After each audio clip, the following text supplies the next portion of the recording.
আচ্ছা বলুন তো, কন্যাকুমারী শব্দটা শোনার পরে আপনাদের মনে কিসের ছবি সর্বপ্রথম ফুটে ওঠে? ভাবছেন এটা আবার কেমন প্রশ্ন? এ তো আমরা ছোটবেলা থেকেই পড়ে আসছি। ভারতের মূল ভূখণ্ডের দক্ষিণতম বিন্দু, অনেকে বলবেন 3 সাগরের সঙ্গমস্থল। আবার অনেকের মনে এটাও আসতে পারে বিবেকানন্দ রক মেমোরিয়াল। হ্যাঁ, আপনি উত্তরটা হয়তো ঠিকই দিয়েছেন।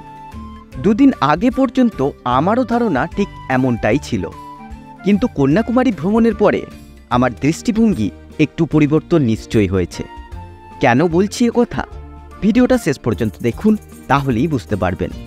আর এই ভিডিওতে এমন কিছু দেখাবো যা এর আগে আপনারা দেখেননি। চলুন শুরু করি আজকের ভিডিও।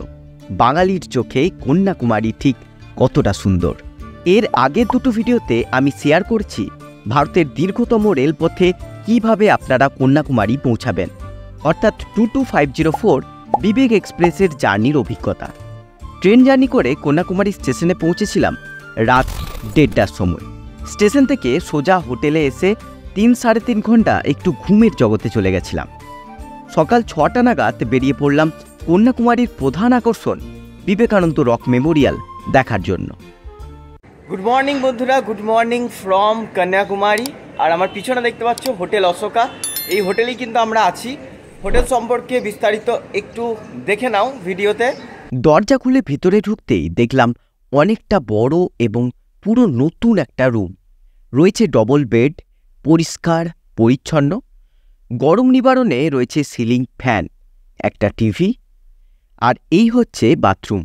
একটা গিজার রয়েছে, আর এই হলো বেসিন, আর এই হলো কুমোড। খুবই পরিষ্কার বাথরুমটা। রুমের কথা যদি বলি তাহলে এই অশোকা সত্যি সুন্দর। এখানে কিন্তু এত দূরে এসে একটা বাঙালি হোটেল পাবেন, নাম্বার অবশ্যই দিয়ে দেবো। আর পরিষ্কার পরিচ্ছন্ন নতুন হোটেল, এখানে এসে থাকতে পারেন কিন্তু আপনারা, খুবই ভালো হবে। আর ব্যালকানি থেকে ভিউটা কিছুটা এরকম দেখে নিতে পারেন। ওই সামনে দেখা যায় সমুদ্র, ওই দেখুন সমুদ্র, মানে সমুদ্রের প্রায় কাছেই। খুব জোর হলে 700 মিটার হবে, 500 মিটারের মতো। আর এই হচ্ছে আমাদের রুম। আর বন্ধুরা, আমরা এই হোটেলে রয়েছি, এর চারপাশে অজস্র হোটেল তোমাদেরকে দেখাচ্ছি।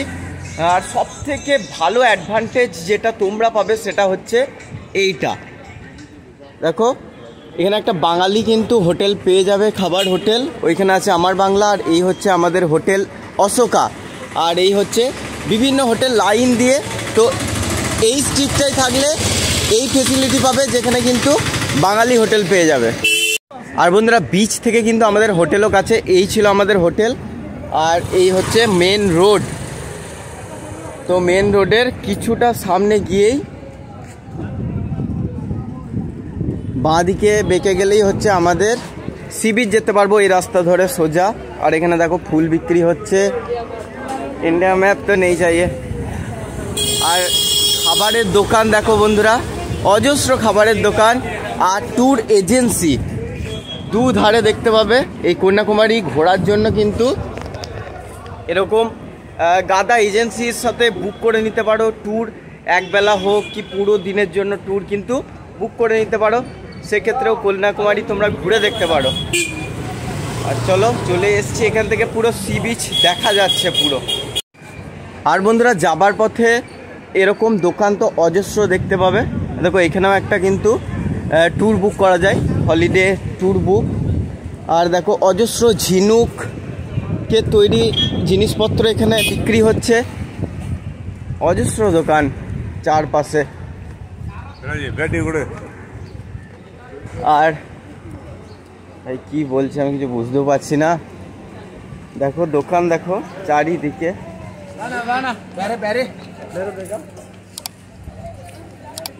এদিকেও দেখতে পাবে ঝিনুকের দোকান রয়েছে। তো বন্ধুরা, এইটা হচ্ছে ফেরির জন্য, এখান থেকে কিন্তু টিকিট কাটতে হবে। আর এখানে দেখতেই পাচ্ছ পার পার্সন 75 টাকা। এই প্রবেশ করলাম এখন গেট দিয়ে। আর অলরেডি কিন্তু অনেকটা লাইন পড়ে গেছে। গেট দিয়ে প্রবেশ করতে না করতেই কিন্তু লাইন। তো দেখি এখন কখন টিকিট পাই আর কখন বিবেকানন্দ রক মেমোরিয়ালে পৌঁছাতে পারি। আর দেখতে পাচ্ছ লাইন, ওইখান থেকে শুরু করে এতটা লাইন পড়ে গেছে। এখন ধীরে ধীরে এগোবো। তো বন্ধুরা এখন কিন্তু লাইন একটু আগে ফাঁকা ছিল, আর এখন দেখো 5 মিনিট হতে না হতে লাইন পুরো ফুল হয়ে গেল। তো একটা কথা বলবো, যারা যারা এই রক মেমোরিয়ালের জন্য লাইনে দাঁড়াবে, ফাঁকা থাকলে কিন্তু তখনই ঢুকে যাও। 5-10 মিনিট অপেক্ষা করলেই কিন্তু লাইন ফুল হয়ে যাবে, এটুকু বলতে পারি। চলো সামনে এগোচ্ছি, আর লাইন কিন্তু তাড়াতাড়ি যাচ্ছে, দেখি কখন পাই।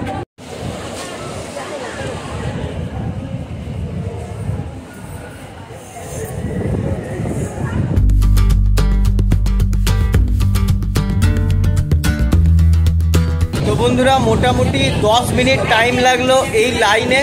আর দেখতে পাচ্ছ টিকিট হাতে 75 টাকা পার পার্সন, আর ডাইরেক্ট এন্ট্রি হবে যদি 300 টাকার টিকিট তোমরা কাটো। 300 টাকার টিকিট কাটলে কিন্তু ডাইরেক্ট এন্ট্রি, কোনো লাইন দিতে হবে না। আর এইখানে এসেও আবার লাইন দেখা যাচ্ছে, এই দেখো মানে মেন কাউন্টার থেকে টিকিট কাটা হয়ে গেছে। আবার এইখানে ঘাট অবধি যাওয়া পর্যন্ত কিন্তু, ঘাট বলছি সরি, সমুদ্র অবধি যাওয়া পর্যন্ত কিন্তু এখানে আবার লাইন দিতে হবে। তো বন্ধুরা এইখানে কিন্তু এখনও দাঁড়িয়ে আছি, 10 মিনিট হয়ে গেল। আর মনে হয় টিকিট কাটার পর এইখানে টাইমটাই সব থেকে বেশি যায়। আর একটা কথা, সেটা হচ্ছে এইখানে দেখতে পাবে এরকম জালি করা আছে জানলার মতো, আর পিছনেই হচ্ছে সমুদ্র, বালি। আর তোমরা যখন আসবে এই লাইনে যদি দাঁড়াও, প্রচণ্ড যেটা হাওয়া দেবে, আর ওই হাওয়াতে বালিগুলো উড়ে এসে তোমাদের চোখে নাকে ঢুকতে পারে। সানগ্লাস আর টুপি কিন্তু মাস্ট। এখানে কিন্তু বালিগুলো খুব লাগছে, তাই বললাম ছোটোখাটো জিনিসও আমি তুলে ধরার চেষ্টা করি। তো বন্ধুরা এখানে লম্বা লাইন পড়ে, সেই জন্য কিন্তু এখানে দেখতে পাবে বসার ব্যবস্থাও করা আছে। তো টিকিটটা কাটার পরই কিন্তু আসল পরীক্ষা, এখানে কিন্তু সবথেকে বড় লাইনটা হয়। আর এই এত বড় একটা এরিয়া কভার করে আসার পর এই হচ্ছে সামনে গেট। আমরা কিন্তু প্রায় 15 মিনিট হয়ে গেল দাঁড়িয়ে আছি। তো দেখতে পাচ্ছ এই গেট দিয়ে কিন্তু চলে যেতে পারবে। ফাইনালি বন্ধুরা পা রাখলাম ভারতের মূল ভূখণ্ডের সব থেকে দক্ষিণতম বিন্দুতে, কন্যাকুমারীর। আর এখন ম্যাপটা খুলে দেখতে পাচ্ছি আমি এমন একটা জায়গায় রয়েছি, মানে এরপরে আর আমাদের ভারতের মেন ভূখণ্ড নেই। তো একদিকে রয়েছে আরব সাগর, একদিকে রয়েছে বঙ্গোপসাগর, আর দক্ষিণে রয়েছে ভারত মহাসাগর। তো দারুণ লাগছে। এবার আমরা যাব বোটে করে বিবেকানন্দ রক মেমোরিয়াল দেখার জন্য। আর এখানে এত হাওয়া আর ঢেউগুলো সেই এত বড় বড় দিচ্ছে যে কি বলবো।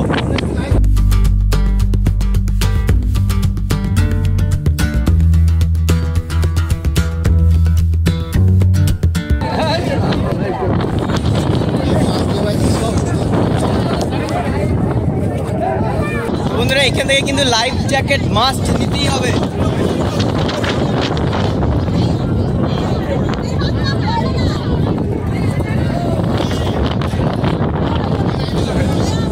বন্ধুরা এখান থেকে লাইফ জ্যাকেট নিয়ে নিয়েছি, এবার চলো বোটে ওঠা যাক। তো বন্ধুরা এখান থেকে কিন্তু আমাদের লঞ্চ ছেড়ে দিয়েছে, আর লাইফ জ্যাকেট পরে যাচ্ছি বিবেকানন্দ রক মেমোরিয়ালে। আর এখানে কিন্তু প্রচণ্ড ঢেউ, একবারে বোট কিন্তু একবারে উপর নিচ করছে, তোমাদের দেখায় একবার।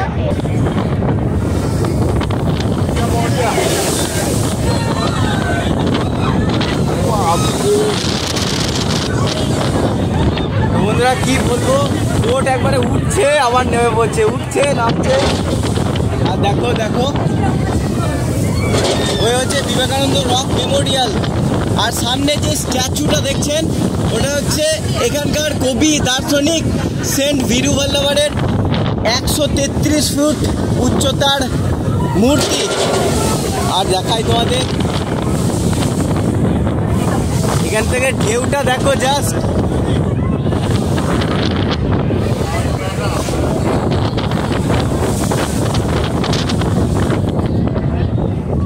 অসাধারণ লাগছে বন্ধুরা।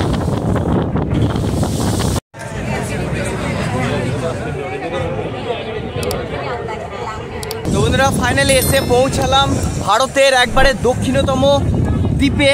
আর এখানে কিন্তু আমাদের লাইফ জ্যাকেট রেখে দিতে হবে। তারপর তোমাদেরকে ঘুরে দেখাবো বিবেকানন্দ রক মেমোরিয়াল। এই এখন আমার সামনেই রয়েছে, এই দেখতে পাচ্ছ, এটা হচ্ছে বিবেকানন্দ রক মেমোরিয়াল। আর ওই দিকে ওইটা হচ্ছে সেন্ট বীরুবল্লভের স্ট্যাচু। তো বন্ধুরা সামনে রয়েছে বিবেকানন্দ রক মেমোরিয়াল, দেখাই। তো এইখানে ঢোকার জন্য কিন্তু 30 টাকা করে টিকিট লাগে ভেতরে দর্শনের জন্য। এই দেখতে পাবে।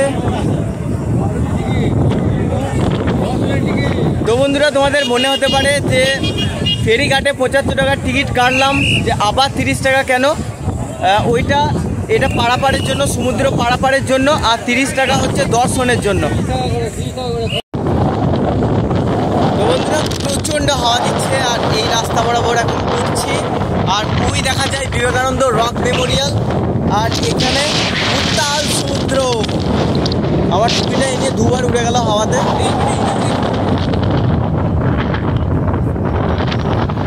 আর ওই দেখতে পাচ্ছ, ওইখানে কিন্তু যাবো এখন। আর জুতো খুলে কিন্তু প্রবেশ করতে হবে। তো এইখানে কিন্তু সবাই জুতো খুলে তারপরে উপরে উঠতে হবে। কন্যাকুমারী আমাদের পশ্চিমবঙ্গ থেকে প্রায় 2356 কিলোমিটার দূরে অবস্থিত একটা জায়গা হতে পারে, কিন্তু আমাদের বাঙালিদের তথা হিন্দুদের মনের খুব কাছের এবং গর্বের এই জায়গা। মূল ভূখণ্ড থেকে প্রায় 500 মিটার দূরে সমুদ্রের উপরে অবস্থিত এই শিলার উপরেই 1892 সালে শিকাগো ধর্মীয় সম্মেলনে যাওয়ার কিছুদিন আগে স্বামী বিবেকানন্দ দীর্ঘক্ষণ এই জায়গায় বসে ধ্যান করেছিলেন এবং ভারতের অতীত, বর্তমান ও ভবিষ্যৎ সম্পর্কে দীর্ঘক্ষণ চিন্তা করেছিলেন। পরবর্তী সময়ে 1970 সালে স্বামীজির একনিষ্ঠ অনুগামী একনাথ রামকৃষ্ণ রানাডে 650 জন কর্মীর সহায়তায় এই শিলার উপরেই নির্মাণ করেন বিবেকানন্দ রক মেমোরিয়াল।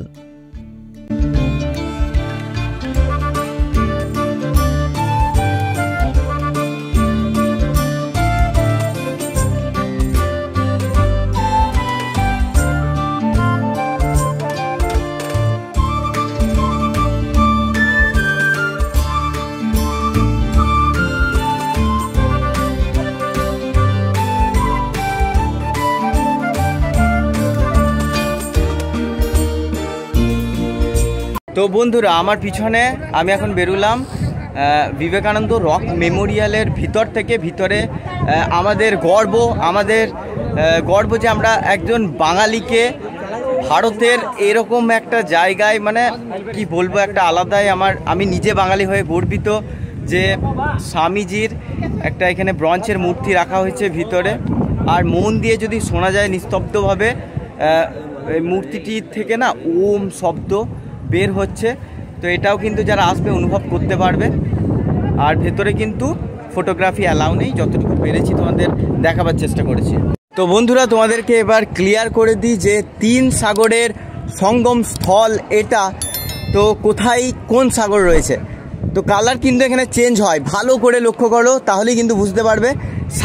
সামনে রয়েছে বঙ্গোপসাগর একটু ঘোলাটে, এদিক থেকে আসছে দেখো বঙ্গোপসাগর একটু ঘোলাটে। আর অনেক দূর অবধি যদি দেখা যায় তাহলে থাকবে ওখানে ভারত মহাসাগর। আমি কিন্তু ক্লিয়ার দেখতে পাচ্ছি, ক্যামেরায় কত আসছে আমি জানি না, তাও তোমরা যদি জুম করো এখানে কিন্তু বুঝতে পারছো। এই জায়গাটাই ভালো করে দেখো, এই জায়গাটা একটু ঘোলাটে আর এই জায়গাটা একটু নীলচে, ভালো করে লক্ষ্য করো। হ্যাঁ, তো নীলচে যেটা সেটাই হচ্ছে কিন্তু ভারত মহাসাগর। আর আরেকটি সাগর যেটা হচ্ছে আরব সাগর, সেটা হচ্ছে এই পশ্চিম দিক থেকে আসছে।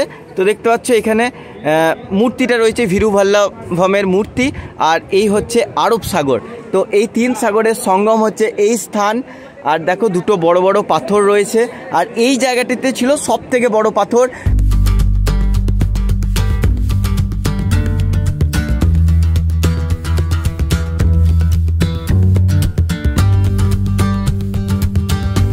তো বন্ধুরা এত হাওয়া যে আমি কথাই বলতে পারছি না, মানে কি বলবো, আমাকে উড়িয়ে নিয়ে চলে যাচ্ছে, এত হাওয়া দিচ্ছে। আর দারুণ লাগছে, সত্যি দারুণ লাগছে এখানে, মানে বাড়ি যেতে ইচ্ছা করছে না, মনে হচ্ছে এখানেই থেকে যায়। চলো এবার কিন্তু নিচে যাচ্ছি। চারিদিকে বাপরে, মানে দিগন্ত বিস্তৃত সমুদ্র যাকে বলে। আরব সাগর, বঙ্গোপসাগর আর ভারত মহাসাগরের মিলনস্থল এটা।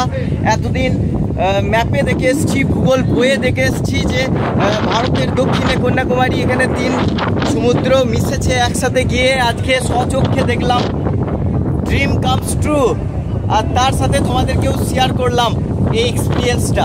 আর বন্ধুরা, এখানেই রয়েছে একটা ধ্যান কক্ষ বা মেডিটেশন রুম, যেখানে অনবরত ওম ধ্বনি আপনাদের কানে আসবে এবং এখানে বসে ধ্যান করলে মন হয়ে উঠবে শুদ্ধ এবং একাগ্র।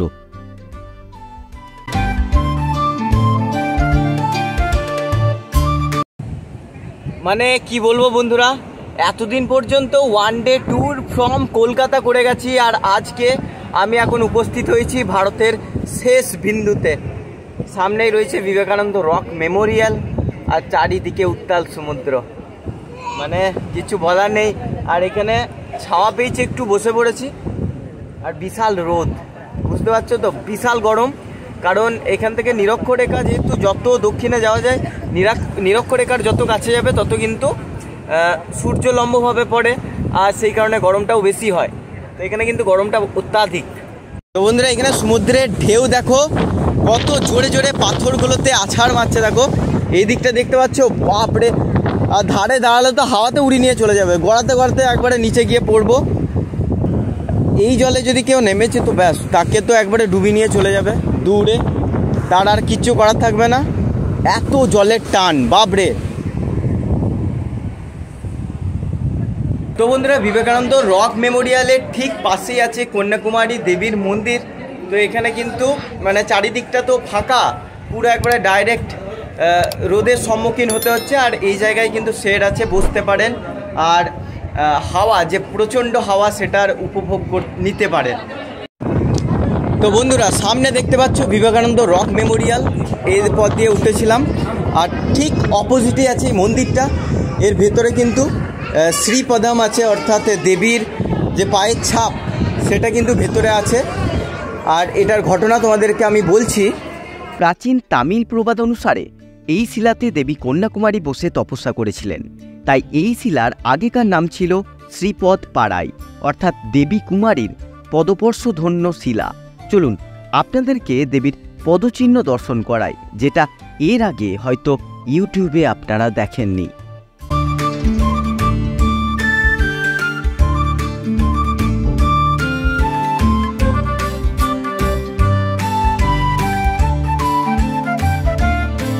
তো বন্ধুরা, তোমাদেরকে মায়ের পদচিহ্ন দেখালাম, কিন্তু ভিতরে একেবারেই ভিডিওগ্রাফি অ্যালাউ ছিল না।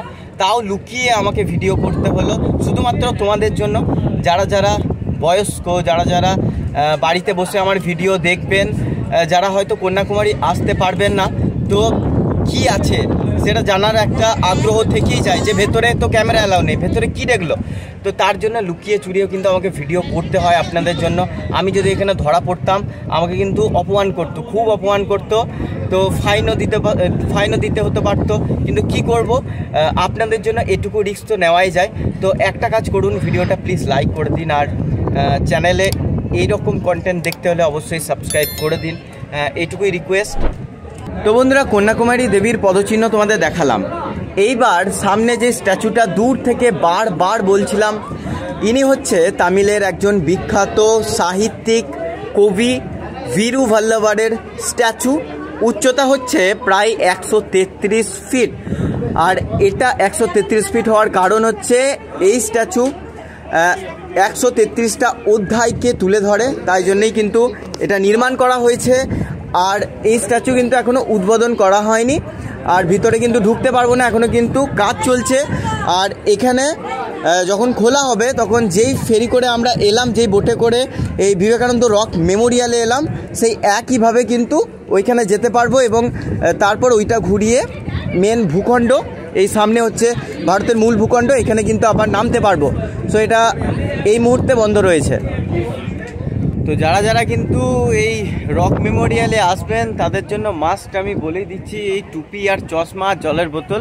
কারণ এখানে অনেকটা টাইম স্পেন্ড করবেন, এখানে কিন্তু জলের বোতলও পাবেন না। আর এত রোদকে কিন্তু মোকাবেলা করতে একটা ছাতা না হলে একটা টুপির প্রয়োজন তো হবেই। তো যারা যারা আসছেন এই জিনিসগুলো কিন্তু মাথায় রাখবেন। তো বন্ধুরা, আশা করি তোমাদেরকে প্রত্যেকটা জিনিস খুব ভালো করে দেখাতে পেরেছি, বোঝাতে পেরেছি। তো চলো এইবার কিন্তু এই রক মেমোরিয়াল থেকে আমরা বেরিয়ে যাব, আর আবার কিন্তু আমাদের ফেরি করতে হবে, তারপরেই কিন্তু আমরা মূল ভূখণ্ডে যেতে পারবো। তো চলো যাওয়া যাক। আর চটি খোলা আছে, ওইখানে চটিও কিন্তু আমাদের পরে নিতে হবে, তারপর যেতে হবে। তো চলো, দারুণ একটা অভিজ্ঞতা হলো। ভারতের একবারে দক্ষিণতম বিন্দুতে পা রাখলাম, এটা একটা আমার কাছে চিরস্মরণীয় দিন হয়ে থাকবে। তো চলো বাইরে যাওয়া যাক।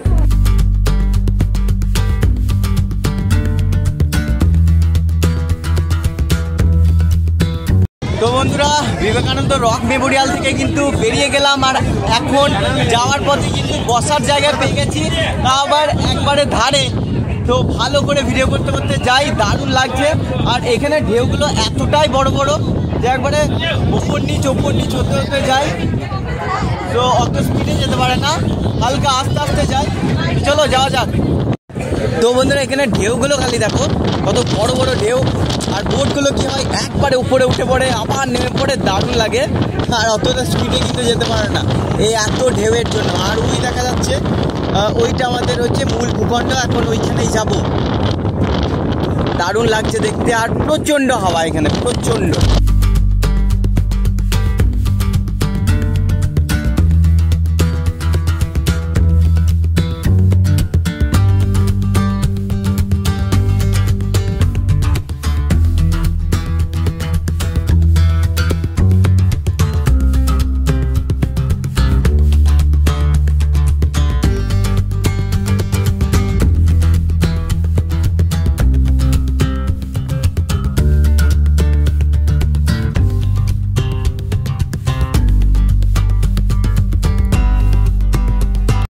তো বন্ধুরা, বোট পারাপার করে চলে এলাম ভারতের মূল ভূখণ্ডে। এবার এখান থেকে যাব হোটেলে। আশা করি তোমাদেরকে সমস্তটা ভালো করে দেখাতে পেরেছি, আর বিকালে এই কন্যাকুমারী সাইট সিন ঘুরে তোমাদের দেখাবো। আজকের ভিডিওটা অনেক বড় হয়ে যাবে, তাই এখানেই শেষ করছি। কেমন লাগলো অবশ্যই কমেন্টে জানাও, আর যদি ভিডিওটা তোমাদের ভালো লাগে অবশ্যই একটা লাইক করে দাও, আর চ্যানেলে নতুন হলে সাবস্ক্রাইব করে দাও। চলো এবার হোটেলে যাওয়া যাক, টাটা।